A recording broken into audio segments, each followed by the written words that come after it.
Amelia Wijayanti, mahasiswa Pendidikan Bahasa dan Sastra Indonesia.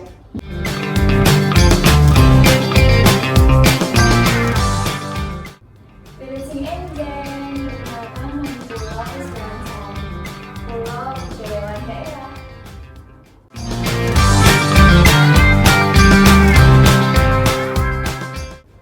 Hello everyone, it's such a good opportunity to see you. My name is Vanessa Mosley and I'm Mitra Enthusiast.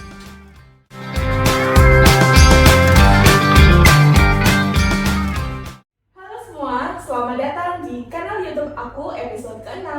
Kali ini kita akan bersama-sama belajar bahasa Indonesia. Aku sudah mengundang teman-temanku untuk belajar bersama kita pada hari ini.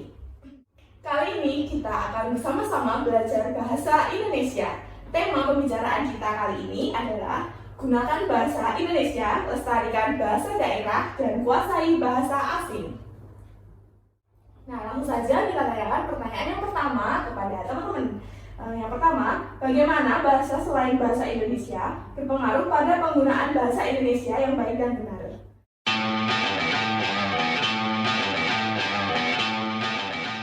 Ya, oke Kak. Aku kali ini bawain bahasa gaul ya Kak ya. Nah, menurut aku bahasa gaul itu berpengaruh ke penggunaan bahasa Indonesia. Kenapa? Karena kan kita sedang berada di era globalisasi nih ya Kak ya. Mau nggak mau kita harus melek teknologi, melek budaya. Dan itu juga pasti akan berpengaruh ke bahasa. Kenapa demikian? Karena bahasa yang digunakan anak zaman sekarang itu mereka lebih cenderung suka bahasa gaul untuk berkomunikasi sehari-hari. Nah, jadi mereka tuh ngerasa lebih enjoy, lebih seneng, lebih nyaman gitu guna bahasa gaul. Akhirnya mereka melupakan bahasa Indonesia, sehingga apapun kondisinya, yang penting bahasa gaul gitu, nggak sih Kak? Betul sih. Oke, menurut saya sebagai pakar bahasa daerah, khususnya bahasa Jawa, dan di Jawa itu terdapat beberapa daerah di mana mereka menggunakan bahasa Jawanya berbeda-beda. Misalnya antara daerah satu dengan daerah yang lainnya. Nah, ketika mereka berkomunikasi, terkadang ada bahasa daerah mereka yang saling tidak mengetahui. Nah, di sini peran bahasa Indonesia itu untuk menjelaskan apa artinya. Jadi, peran bahasa Indonesia untuk bahasa daerah itu sangatlah penting.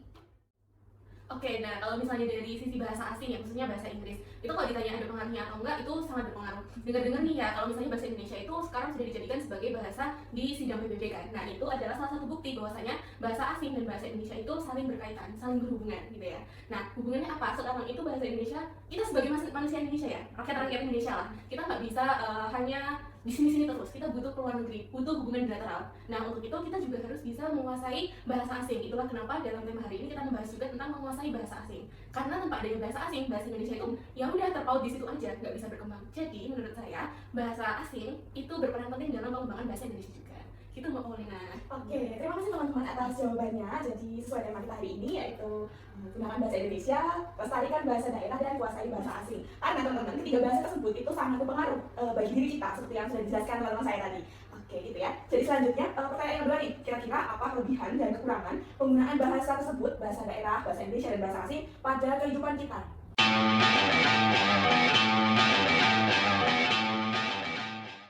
Siapa yang mau menjawab terlebih dulu? Dari aku dulu ya. Nah, dari bahasa gaul sendiri tuh pasti seluruh bahasa yang diciptakan di dunia itu pasti ada plus minusnya nih ya. Ada sisi positif, ada sisi negatifnya. Oke. Dari sisi positif dulu. Kalau bahasa gaul ke bahasa Indonesia itu sisi positifnya yang pertama, kita lebih enjoy, kita lebih nyaman ngobrol pakai bahasa gaul. Karena kalau kita pakai bahasa gaul kayak wah, anaknya enak nih diajak ngobrol, santai banget nih kayak gitu. Terus yang kedua, kita lebih gampang akrab sama orang lain karena bahasa gaul itu gimana ya, kayak bahasa yang ada untuk kita mengakrabkan diri Lebih gitu. fleksibel. Iya bener, lebih fleksibel. Kalau itu tadi kelebihannya ya, kalau kekurangannya sih karena kebetulan kami semua kan mahasiswa pendidikan bahasa dan sastra Indonesia. Pasti kemarin kan ada beberapa waktu kita ngajar nih di sekolah.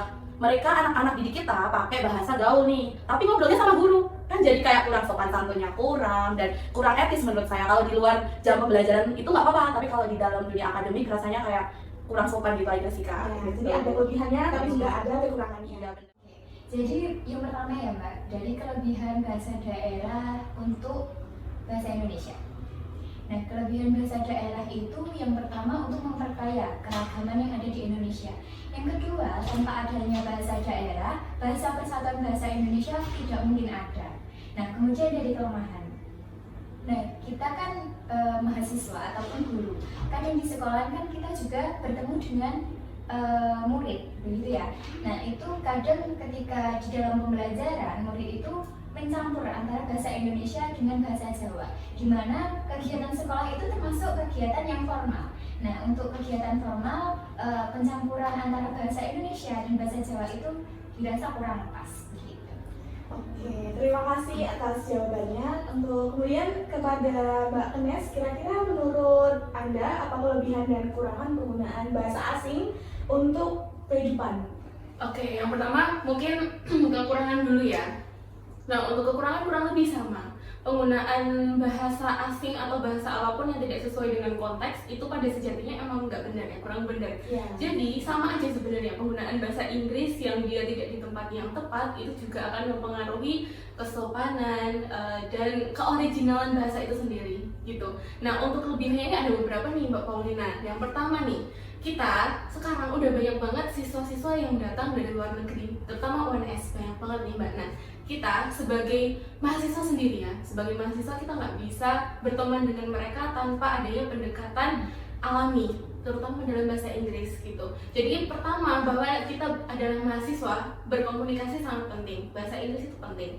Terus yang kedua, ternyata nantinya kita harus menjadi guru dan murid kita ada yang hanya bisa berbahasa Inggris misalnya, karena itu memang bahasa pengantarnya, dan itulah yang penting. Kenapa kita harus menguasai bahasa Inggris atau bahasa asing? Walaupun itu memang kayak cuman conversational stage aja nggak apa-apa, gitu. Yang penting kita bisa berinteraksi. Nah, tadi kan udah aku jelasin tuh yang pertama. Nah, untuk kelebihan yang keduanya adalah tentang kerja kita, prospek kerja kita. Nah, sekarang itu sudah banyak prospek kerja kita di luar negeri nih, misalnya kayak guru MIPA atau mengajari mahasiswa-mahasiswa internasional di sini. Nah, kita harus ikut serta dalam kegiatan tersebut, dalam prospek tersebut, gitu. Jadi penting juga sebagai kita mahasiswa yang nantinya butuh pekerjaan, cari pekerjaan sekarang susah apa gampang sih Mbak? Susah kan ya? Nah, susah kan? Nah, kita kalau bisa bahasa asing itu menjadi nilai plus tersendiri untuk kita. Gitu. Oke, jadi gitu ya teman-teman, kelebihan dan kekurangan penggunaan bahasa Indonesia yang khususnya bahasa gaul, kemudian bahasa daerah dan juga bahasa asing. Nah, jadi gitu ya teman-teman pembicaraan kita hari ini. Kira-kira dari teman-teman bertiga yang ada di sini apa yang mau disampaikan untuk penonton dan juga teman-teman yang ada di rumah yang lagi menyaksikan video ini nih? Kira-kira ada nggak pesan-kesan atau ending statement yang mau disampaikan? Siapa dulu? Oke, dari bahasa gaul dulu ya Kak ya. Nah, menurut aku dari bahasa gaul itu tetap kalian harus menjaga bahasa Indonesia yang baik dan benar. Kenapa? Karena bahasa Indonesia yang baik dan benar itu merupakan bahasa persatuan nih. Kalau kita bisa menjaga bahasa persatuan, otomatis kita bisa menjaga Indonesia nih ya Mbak ya. Nah, jadi kita kurangi penggunaan bahasa gaul dimanapun itu. Kalau bisa kita gunakan bahasa Indonesia untuk Indonesia Emas 2045. Selanjutnya silakan. Oke, dari bahasa daerah, mari kita lestarikan kebudayaan dan kekayaan di daerah kita. Kemudian jangan melupakan bahasa Indonesia yang baik dan benar. Oke, terima kasih Mbak Rizky. Selanjutnya yang terakhir. Oke, kalau dari bahasa asing, kita sebagai bangsa Indonesia tetap harus mempertahankan bahasa Indonesia, tapi tidak lupa harus mengembangkan diri kita dan juga bangsa kita dengan mempelajari bahasa asing. Jadi kita harus bersama-sama mempelajari bahasa asing demi prospek kerja kita yang lebih baik, gitu Mbak Paulina. Yeay, mari kita tepuk tangan untuk kita semua. Oke, jadi berdasarkan pembicaraan kita pada hari ini dapat disimpulkan bahwa kita harus selalu melestarikan bahasa dan budaya daerah masing-masing, kemudian menggunakan bahasa Indonesia yang baik dan benar sesuai konteks dan situasi, dan yang terakhir marilah kita kuasai bahasa asing untuk keperluan kita sendiri. Oke, jadi sekian pembicaraan dan perbincangan kita hari ini. Jangan lupa untuk selalu belajar menggunakan bahasa, karena bahasa merupakan alat komunikasi yang akan selalu berguna kapanpun dan dimanapun kita berada. Oke, terima kasih, sekian dari kami. Sampai jumpa di kesempatan berikutnya. Terima kasih.